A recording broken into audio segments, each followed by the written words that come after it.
Ay mga kalingap, ito po si Kalingap Alvin at today papunta po tayo ngayon kina Ate Julie. Mga kalingap, meron tayong dalang bigas para sa kanila. Ito po ay galing kina Tita Emi, Tito Dan.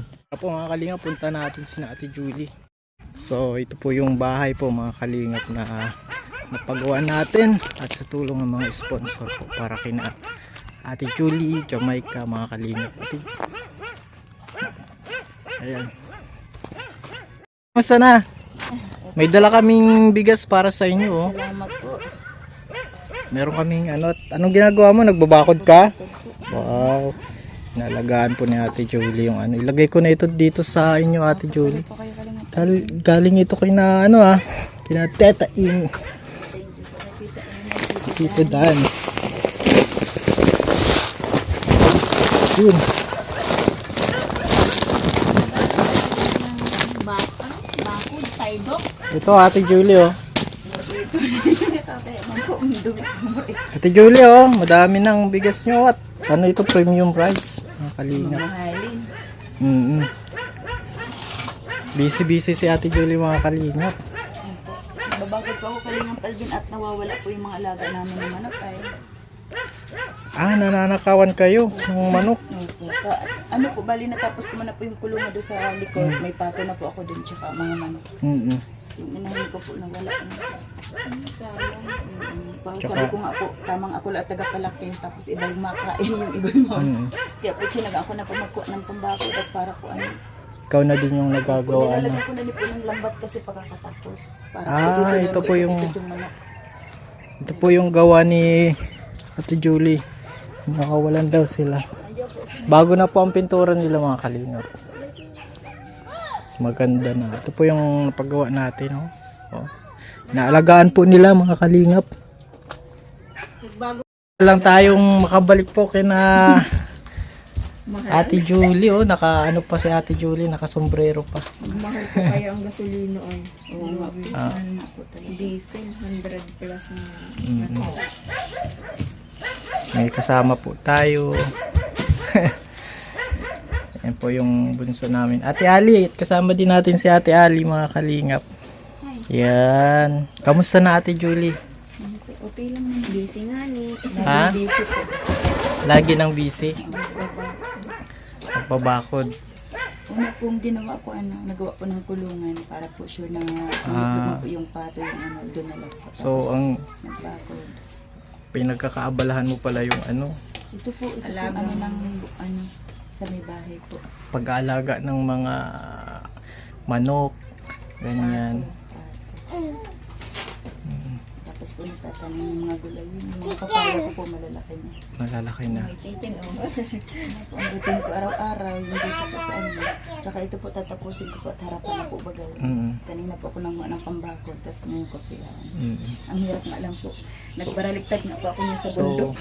Masipag po si Ate Julie, siya niya nung nagagawa. Pagbabakod. Ayan, mga kalingap. At pinalitan niya na. Kamusta na yung plano mo, Ate Julie? Plano po. Oo. Ano kayo, may mga plano ka na... Plano. Hindi po. Nag-ano lang po ako yung para po bagang. nag-try ka lang. Tapos, anong nangyari dun sa try mo? Ano po ba yun po bagay sabi ko sana ako ng Dubai nun. Tapos medical po ako. Sabi may naano lang ko na yung pneumonia. Hindi po ulit po ako ulit. Kasi sabi ko wala naman po para sa sa ganun sa akin. Wala po. Wala naman po sa pangalawang ko. Sa pangalawang test, wala man. Bakit po ganyan? Kaya yun. Wala po kasi sabi ng sintomas na ubo, hindi doon nalisa ng ubo, hinihingal. Hindi po, halos nang bubuhat nga po ako ng yung bakod galing pang pundo. Wala po nararamdaman. Wala man palang Tapos nang palang pneumonia. Ko po ulit. Wala man po. Sabi ko baka po kako ang mga x-ray iba-iba ang ano po. Kasi sa naman ako nun sa Iba-iba. provincial, yung po kay sa Santa Isabel po yung una. Kaya po yun, sabi ko, So, salamat man po. okay naman yung resulta. So, paano yung hindi ka natuloy dun sa Dubai? Ay, pag tulowin po talaga ni Kev, baka po magtuloy din po ako kasi habang naglalaki po talaga mga ko, kalinatal din talagang sinasabi ko pong talagang papalaki po yung mga gastusin. Hirap po talaga. Mm. Ngayon po high school na si Umon. Mm. High school na po. Kamusta pala si Umon? Ay, Diyos ko po, Kalingap Alvin. Parang normal lang na parang walang nangyari. Ganun din lang Balik siya sa ano? kakulit. Kung saan yung may okasyon na piyesta, nandun, binata po kaya. Tapos isang beses nga po Kalingap Alvin, na-stress naman niya ako, saktong Mother's Day po, baga yun. Ang binigay sa akin, para bagang, suman ba yun? Yung ng barangay. Napadamay lang naman sa mga barkada at may binato yung kasama niya, syempre kasama siya. Barangay na naman. Kasi siyempre ako po yung manat, minor po Kalingap Alvin. Sabi ko, grabe naman ka ko, saktong Mother's Day. Ito ang binigay sa akin, yung sumo na magharap doon sa barangay. Mother's Day ni Hinahayaan ko naman Kalingap Alvin. Asan siya ngayon? Kaalis lang po, naligo lang. Mamayang hapon na naman po, lagi po, makibarkada po. Sulong lalaki pati. Hindi, maladaming lalaki pala yung mga Madami po, sumunod. pero ewan ko po kung bakit, ganyan po talaga, kahit binigyan na ni Lord po baga ng leksyon na maano siya, ganyan pa din po talaga.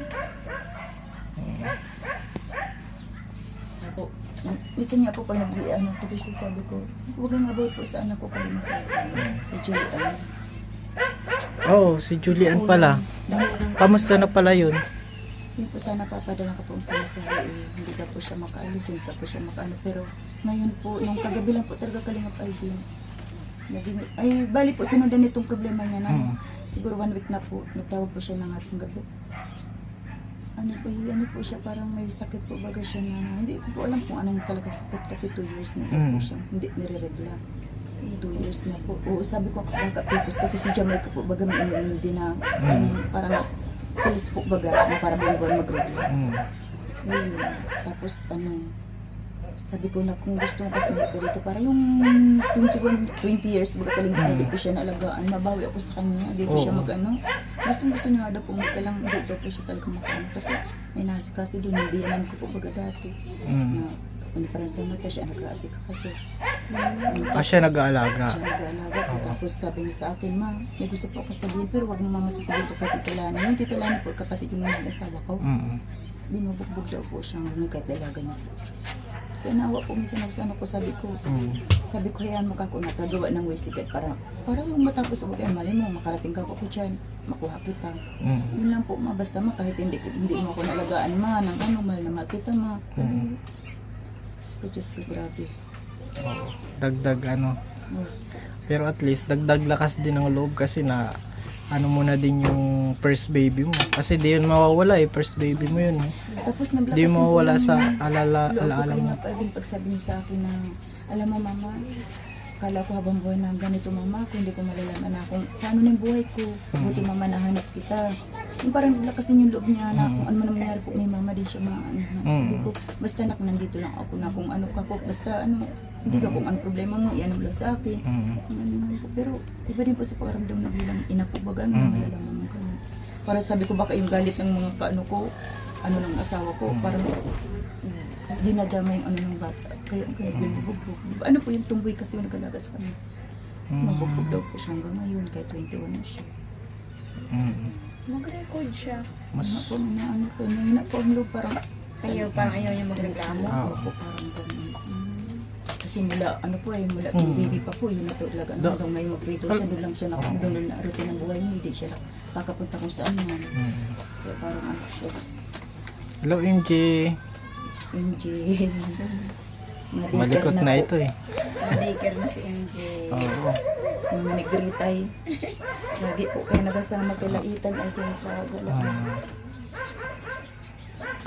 So yun mga kalingap ay anong pangalan nun? Julian. Yung first baby po ni na napilitan kang iwan. Kasi nga binubugbog ka nung Kinakalagkad. asawa mo, tapos ang tawag meron pang pinapalayas ka din Opo. Ano po yung katanduan? pero hindi ka hindi ka nila papaalisin kung kasama mo yung baby kasama ko po, pero hindi ko na po alam kung nabubuhay pa po ako ngayon. Kasi sa dinanas ng Kalingap Alvin, kung anong hirap po ngayon dito, Diyos, dubli po doon talaga. Lalo, unang-una po, wala akong kamag-anak din. Yung lang po talaga naging asawa ko lang kasi, pero siya pa po yung naging ano ko. Bali, tinulungan lang po ako ng kapatid nung, yung kapatid niya pong panganay, yung asawa ko noon, parang nag-usap po na tinulungan ako. Sabi nila sa akin, bata ka pa Julie, isipin mo kinabukasan mo.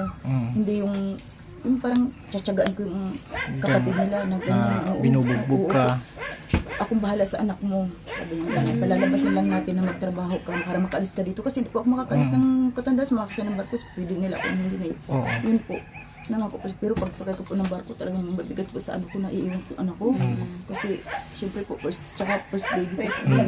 Pero sabi ko nga, sabi ng ate ko, Grabe ang ano mo, Ate daw po ako Julie. mag-alala kasi po anong sila pong bahala. Tsaka ikikwento namin sa bata kung bakit at ano, hindi sasabihin. Totoo naman po. Ngayon po na makakausap yung anak ko, wala man pong hinanakit. Kaya lang po nga ano, may mga parang may mga hadlang pa din talaga. Pero at least pinapunta ko na din po siya na ano ko na po na buhay pa pa yung anak ko. Kaya sabi ko sana manak, magkita tayo, magkasama tayo na ito parang may opportunities po kung mahaba pa yung kasama namin. Malay mo, magkasakit ako. Ano parang ganun po baga. Hindi natin ang buhay. Sana magkita kayo, kakasama kayo ulit. Yun po talagang inaano ko talaga. Sabi ko baka pag yun na, Mag-ano ka lang, Ate Julie, pray lang tayo lagi. Ano, balik mo yung dati mong ginagawang pagpe-pray. Balik mo yun para ngayon, nag-ano eh. 3 months. kay mama yan. Yan po yung ano namin, newborn baby. Kaya sana magkita kayo ulit at makabawi ka. Ano, Ate Julie? Grabe yung buhay mo, Ate Julie. Ano? Nawalan ka ng anak. Pwede po Iniwanan niya yung anak niya. Malaala mo kaya. Yung kung Dear Tia Deli, naalala ko po yun. KMJS dapat ang gano sa'yo. Yung No? kung Dear Tia Deli, dati nung drama Oo. ko ng alauna, nagpadala ko ng sumunod kapal ng papel ng ginawa ko. Kung talang buhay ko, hindi ko din naipadala.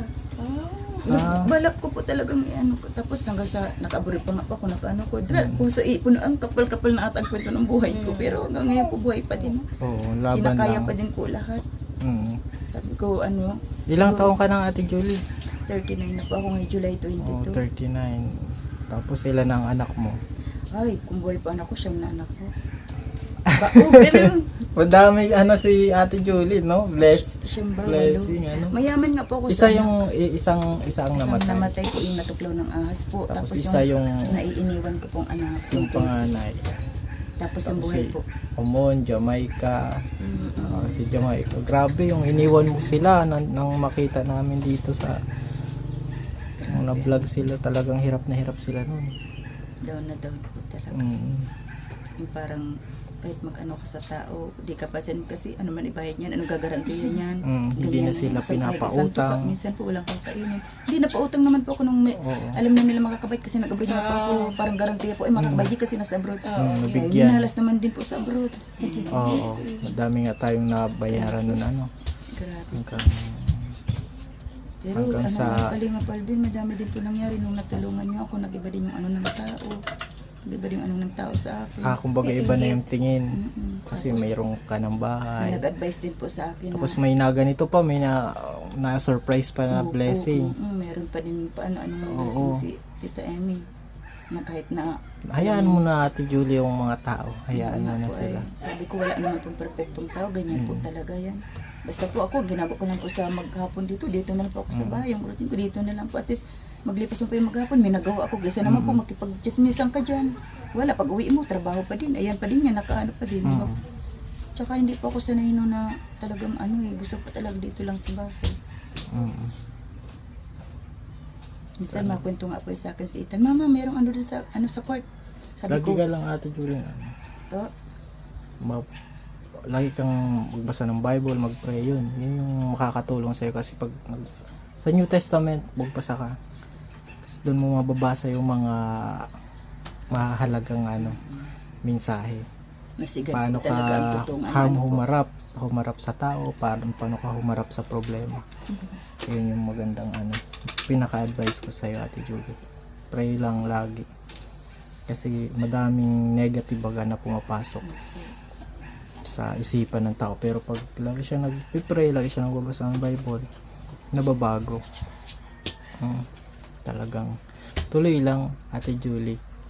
At ano man yung kalooban ng Lord, nagpipray naman tayo, gumagawa naman tayo, siya na yung masusunod ng Ate Julie. Ganun lang ang gawin natin. Tsaka forgiveness, pagpapatawad. Kasi sino mga nakagawa sa'yo ng mga sa tingin mo ay nasaktan ka or nagrabyado ka, patawarin mo. Sa Lord na lang ang bahala. Yun nga po, yun po yung kahit po yung nangyari din sa anak ko niya, kay Jamaica, sabi ko nga sa anak ko, na hindi naman natin na kaya sa batas ng tao kasi mahirap lang tayo. Bahala ng Diyos niya, sa batas ng Diyos na lang yan mag-ano. Ano na po yung gawa namin mag-anak nun, mag-ina nun, yun po baga nakaso. Kaya sa Diyos na lang po namin. Kasi wala po kami kakayahan na maglaban at may kaya po sila. Pero natapos na din yung ano, wala man na din po baga siya. Pero kahit po pala mawala na yung taong nag-ano sa inyo, nakatatak talaga sa isip ng ano. Oo. Nakita ko po yung mga ano ng ano, nakalkal ko. Adyan pa yung parang, yung mga himutok niya, nakasulat. Naka-ano na po talaga. Naisulat pa niya. Nasulat na po. Ganun talaga. Kaya ang hirap Si Jamaica pala, kailan natin September po yun. matagal pa, no? Matagal. Napadala ba siya ng sulat? May Ay, ganun. wala po sila pa. Wala pa. Pero sa mga GC po namin, marami pong nag-uuwian, may pinapa-uwi. Siguro daw po na kami nagagawang mga ano doon yung bawal, parang Oo, may pinapa-uwi po na ano namin sa GC. Tapos masabi man yung ano, pinapakiusap nyo sa mga sister na baka po pwede mo. Kasi sayang po pinagsimulan baga doon ng bata pa uwi. Siyempre, wala man na pong manat. Pinauwi man na nga po at siguro may nilabag, parang gano'n. O sige, Ate Julie, at pag-pray ka namin. Pag-pray tayo, Ate Julie. At let's pray.